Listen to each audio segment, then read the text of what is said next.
Good morning friends, একটা নতুন ব্লগে তোমাদেরকে আরও একবার স্বাগত। আজকের আমার ছুটি, আর জানো তো পুলিশের ছুটি মানে খুবই কষ্টকর ছুটি, যেমন তেমনভাবে ছুটি পাওয়া যায় না। তো আজকে শুধু একদিন নয়, আজকাল আমার দুদিনই ছুটি। তো দুটো ছুটি একদমই ওয়েস্ট করা তো উচিত নয়। তো সুস্মিতা অনেক দিন ধরে আমাকে রিকোয়েস্ট করছে একটু আমাকে গাড়ি চালানো মানে গাড়ি চালানো শেখানোর জন্য। তো ওই জন্য আজ ডিসাইড করেছি আমি যে ওকে নিয়ে বেরোবো গাড়ি চালানো শেখানোর জন্য। যাওয়ার কি ইচ্ছে আছে? আদৌ কি যাবি, না গাড়ি চালানো শেখার ইচ্ছে নেই? একদিন শেখাচ্ছিস বলে তো শোনাস না। শোনাচ্ছি না, অনেকক্ষণ ধরে তোকে বলছি রেডি হওয়ার জন্য। ঘড়ি কাটাটা তোর জন্য থেমে নেই। গত 1.5 বছর ধরে গজে আজকে নিয়ে যাচ্ছে আমাকে গাড়ি চালানো শেখাতে। আমি তো হাতে চোট আছে আমার। ঠিক আছে, গাড়িটা হয়েছে বাইরে, সকালে যেহেতু একটা কাজে বেরিয়েছিলাম, রোদে এতটাই গরম হয়ে রয়েছে না যে দুজনে মিলে উঠবো সেই ভয়ে আগে গিয়ে এসিটা চালিয়ে দিয়ে এসি ছাওয়ায় দাঁড়িয়ে আছি। আগে থেকে আমি একটু শিখিয়ে রেখেছিলাম, মিথ্যে কথা বলবো না, এর মাঝে মাঝে একটু একটু করে বেরিয়েছিল, তো একটু একটু করে শিখেছে। তো আজকের মোটামুটি বাড়ি থেকে একাই বের করেছে গাড়ি, আমি একটু হেল্প করেছি। না করেছি, বাট নিজে বেরিয়েছি। স্টিয়ারিং এ তো বাড়ি থেকে তুই বসে আছিস, হালকা ডান দিকে কাটা, হ্যাঁ এর বাঁ দিকে, ব্যাস সুন্দর।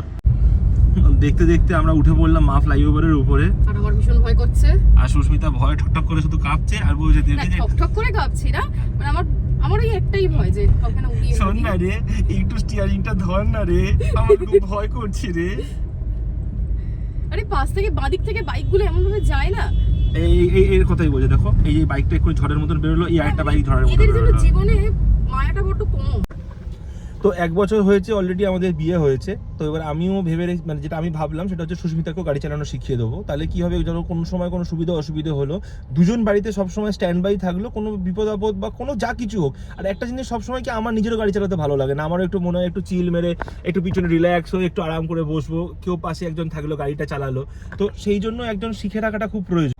তার থেকেও বড় কথা আমি মনে করি জীবনে সবকিছুই না শিখে রাখাটা খুব দরকার হয়। আজ যদি আমি নিজে শিখি তাহলে আমাকে কারোর উপর ডিপেন্ড করতে হবে না। আর আমি মনে করি প্রত্যেকটা মেয়েরই একটু স্বাবলম্বী হওয়াটা না খুব দরকার।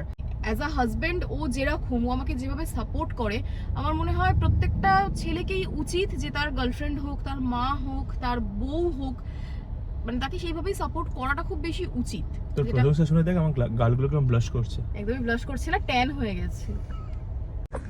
তো আপাতত গঙ্গাকে আমরা টাটা জানিয়ে বেরিয়ে পড়ছি, কারণ অনেকটা বেশি দেরি হয়ে যাচ্ছে, না হলে আবার বিকেলের জন্য ফের বেরোতে পারবো না। হ্যাঁ, বিকেলে আজকে আমি গাড়ি চালাবো, মা, লাভলি, দেবজিৎ, আর যদি পিউকে দেখি গিয়ে জপাবো, যদি পিউ আসতে চায় তাহলে আমরা 5 জন মিলে আজকে বেরোবো। আর আমি গাড়ি চালাবো, ওদের 4 জনের জান আমার হাতে।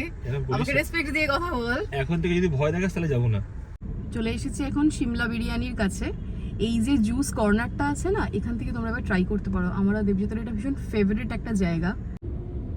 ওই যে ওখানে জুস অর্ডার করছে আর আমি এখানে বসে বসে তোমাদের সাথে একটু গল্প করছি। তো ভাবতে পারিনি কলকাতার রাস্তায় এতটা কনফিডেন্স বলবো, আবার সাথে ভয়ও বলবো, আর সাথে দেবজিতের প্রচন্ড বকাবকি, এই সব কিছু মিলিয়ে বেশ চালিয়ে দিতে পারবো। বেশ ভালো লাগছে। কি কি নিলি? কি রোদ্দুর! আমার নিলাম মুসাম্বি, আর তোর জন্য নিলাম ওয়াটারমেলন। গরমে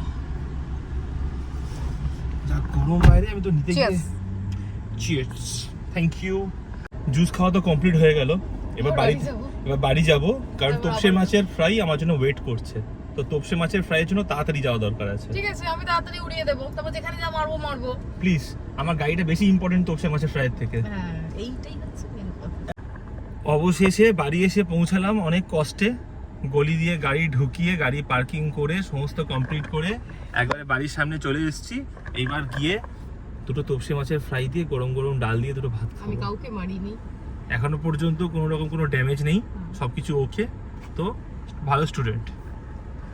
টিচার বড্ড খ্যাক করে, এইটাই হচ্ছে টিচারের একটা দোষ। চলো টাটা, আবার তোমাদের সঙ্গে দেখা হবে বিকেলবেলা।